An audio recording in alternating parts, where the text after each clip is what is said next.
denboraz, bueno, apurtxoa pasatu da, baina horrek usitza zegoen, problemarik ez. Urrengo gonbidatua, gontza gainean da gau, bai? Eta hori, segitxo ez erbe da. Gotzon barean biaran, bai? Eta...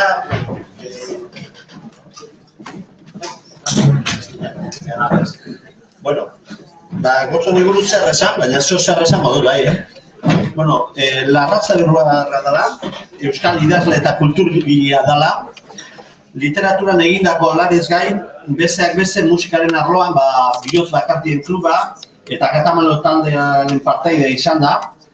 Ahotsenearen koordinazio lanak egin ditu sorreratik bertatik eta 2011 arte. Literaturia eta literatura eskolako sortzailea da, eta baita ere Larrabezuko Arrekikile Euskara Elkarteko kidea, bai? Bueno, sarrera laburtsua egingo dut, baina gotzon gonbidatu du geure kulturaz berraitzera. Eta aurreikusitzanekan kokapentxo bat egitea, baina ez dut egingo, eta gotzon niz egituen berra emango diot, eta berak ingo dozku zera kokapen hori, eta gehiago, bai? Bai, duzu? Venga, aurrera ba.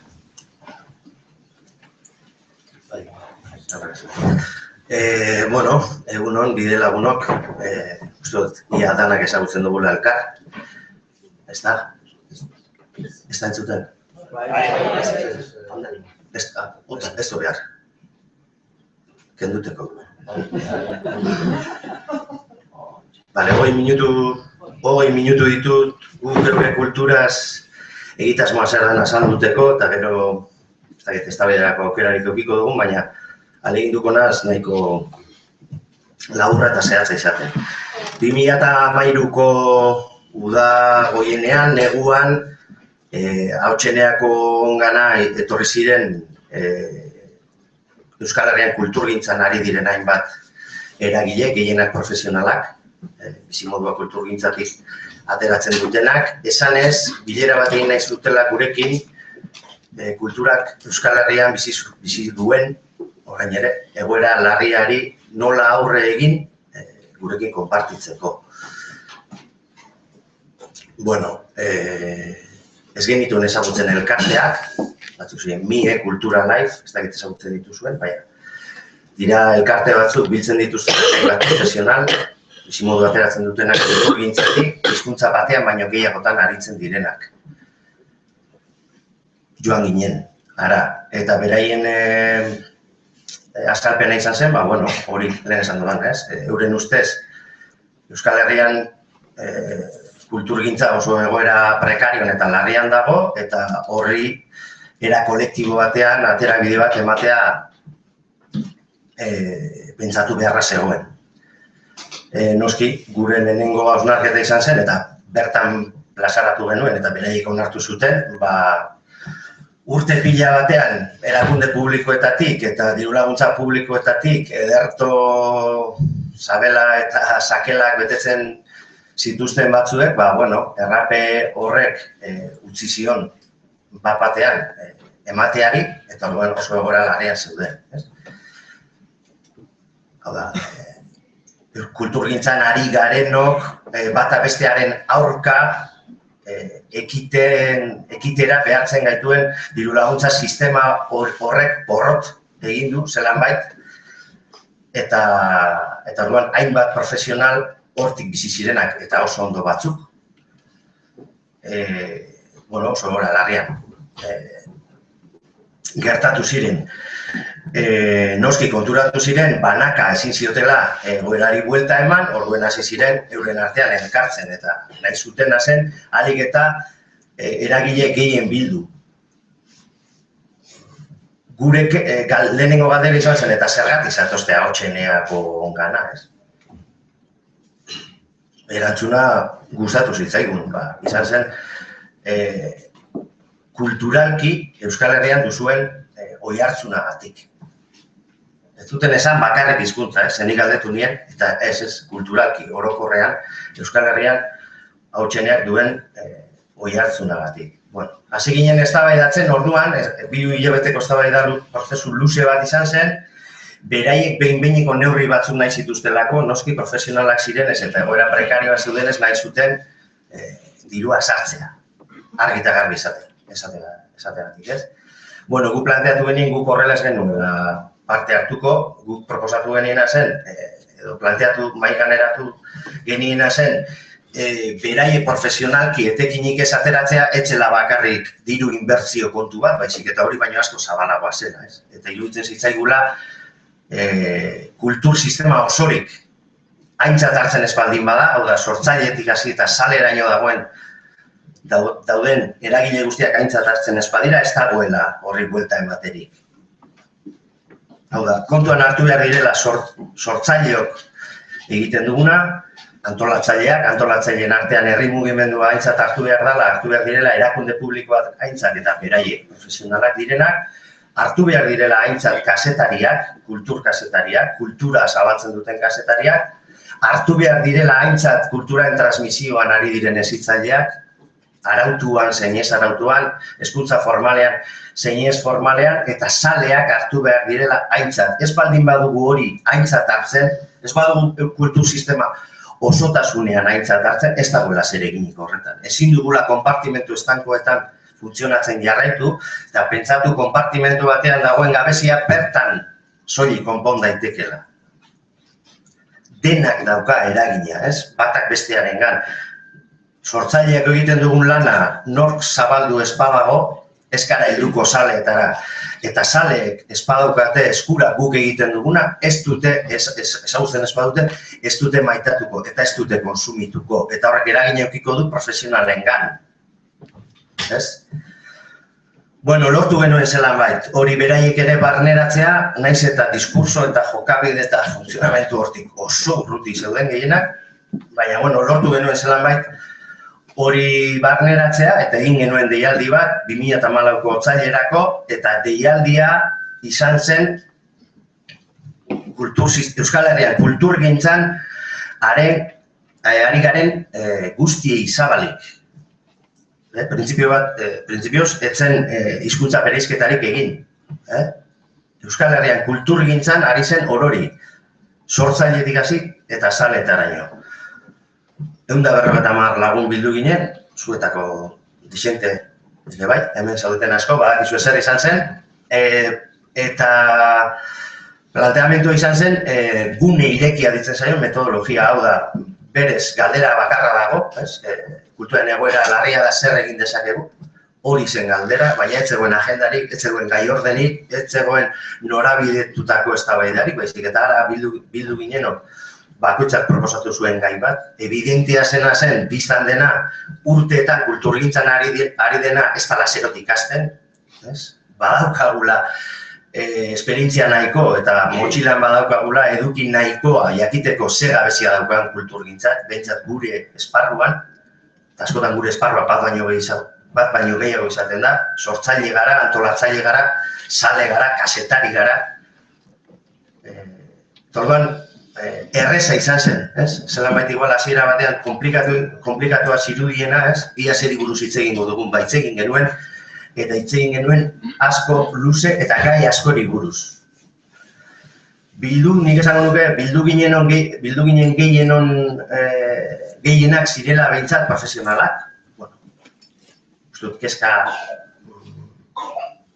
materiala ere importantea dela hor, soldata hortik ateratzen duen jendea oso kezkatuta dago kulturaren egoeraz.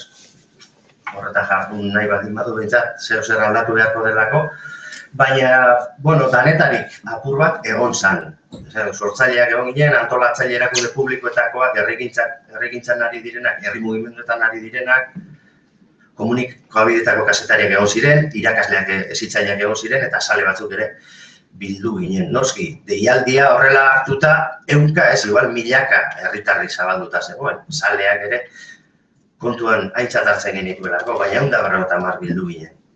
Hainbat proposamen bildu zirenan, denak zabaldu ziren parte hartzaileen artean, denak zabaldu ziren sarean, bertaratu ezin izan zuen jente askori ere zabaldu zitzaizkion.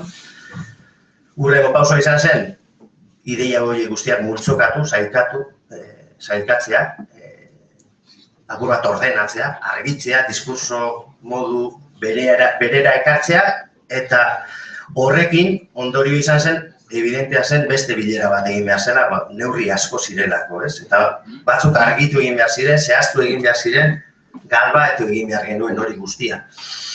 Eta bigarren bilera bat ditu zen ekainean, eta ekainean egin zen modu berean, ez? Zabala, deituta, otsailean parte hartu zutenei, zein parte hartu ez zutenei ere bai. Lagun gutxiago bildu ginen, ekainekoan, baina eduki aldetik, behintzat edo emaitza aldetik lortu genuen neurri batzuk, neurri zehatz batzuk proposatzea.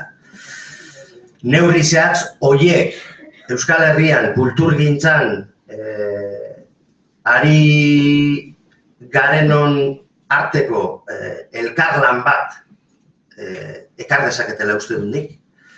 Hau da, hizkuntzatik aparte badaukagu kulturgintzan ari garenok, badauzkagu mankomunean edo komunean gabezia batzuk. Berbarako horratera ziren neurrietako batzu ziren, herri guztietan bertako kultur eragilez osatutako kultur bilgune, kultur mai foro batzuk sortzea, Euskal Herriko azpiegituren kudeak eta erabilera sortzailea proposatzea, enplegurako plana, bezaren inguruko proposamenak, kanonak, kuotak, kulturgintzan, komunikabideetan. Hainbat eta hainbat proposamen neurri daude, interneten dauzkazue, geure kultura sartzen baldin bazarete horretan, aurkituko dituzuenak. Eta horietako bat izan zen, egitasmo honekin, geure kulturaz egitasmo honekin batera eta barruan eta elkarlanean euskaraz egiten den kulturgintzak aparteko artikulazio bat izatea, ez? Barruan, gai batzuk, gabezia batzuk komuna dira kulturgintzan ari garen ontzat, frantsesez aritu, ingelesez aritu, euskeraz aritu, espainolez aritu, eta horiei elkarrekin aurre egin geniezaieke, baina argi dagoena da, euskarazkoak behar duela bere lanketa propioa. Hori, bitxi gora bera, laburpena. Hori eman du guk, 5 minutu dauzkat. Bale, ni personalki izan dut niri edo geuk egitasmo honek zer ekarri didan, eta uste dut euskarazko kulturgintzan ari garen ontzako zer ekarpen egin diezaguken. Bat, aurreritziak gainditzea da, espainolez, frantsesez eta inglesez Euskal Herrian kulturgintzan ari diren askorekiko aurreritziak gainditzea, elkar ezagutzea, jarrera aldaraztea. Hau da, lehen esan dudan bezala, uste dut urte pila batean ibili garela kulturgintza ulertzen konpartimentu estankoetan, bakoitza beretik. Eta uste dut horre egon den eztabaidan oso nabarmen gelditu dela lehen aipatu bezala kultur sistema osoa edo ekosistema edo egune batean adostu beharko dugu terminologia ere bai. Osorik, sortzailetik eta salera dagoen guztia aintzat hartzen ez baldin bada ez daukagula aurrera egiterik. Ez dugula detektatuko beti gabezia gu ari garen arloan. Orain arte euskarari eta euskarazko kulturgintzari bizkarra emanda bizi ziren asko gure kulturara, gure kulturgintzara urreratzea. Uste dut ekar dezakela eta de facto ekarri du eta niri deigarri egin zitzaidan, kontuan hartuta nortzuk parte hartzen duten geuk horretan, urteetan tematu direnak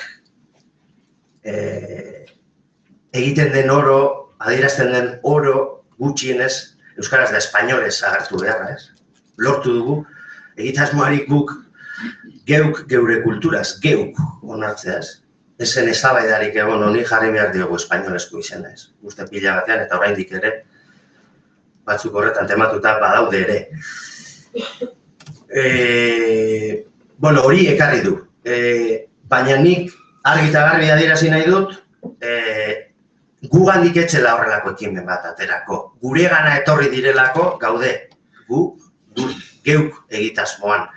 guri ez zitzaigun bururatuko, eta orain nik behintzat zalantza handia dauzkat zergatik, ez zitzaigun bururatuko guk pausu hori ematea. Hau da, guk esatea kulturaren egoera oso larria da Euskal Herrian, eta hori evidentea da, ez da hori ukatzerik, eta joan gaitezen Euskaraz kulturgintzan ari ez direnengana elkarrekin aritzeko eskatzera. Beraiek etorri dira gugana, eta niri iruditzen zait, lehen aipatu bezala, gure ahalegin guztia eta guk izerdia egingo baldin badugu eta ekin egingo badiogu Euskaraz egiten den kulturgintza hegemonikoa izan dadin, uste dut ezin dugula hortik aparte egon. Uste dut kulturgintzan Euskaraz aritzen garenok egon behar dugula egitasmo honetan edo antzekoetan. Hau da, erdara, espainola, frantsesa edo ingelesa guretzat ez da helburu, zubia da, lehen Lorek aipatzen duen bezala, guk egiten dugun kulturgintza ulertu behar dugu ekarpen universal bezala, eta uste dut ez dugula hasi dugun harreman hori apurtu behar. Uste dut bizkarra eman da bizi izan garela asko, urte pila batean, eta hori neuk aitortzen dut, nire identidadearen eta hizkuntzaren zapalketa etengabeak eta sistematikoak sarritan bultzatu nau, ez dut esango gaitzestera, baina bai alboratzera. Nire inguruan kulturgintzan eta sormenean ari den jente askoren lana aintzat ez hartzera, hori aitortzen dut. Eta horrelako egitasmo batek egia esan, aurreritzi asko hankaz gora bota dizkit. 5 minutu, bale.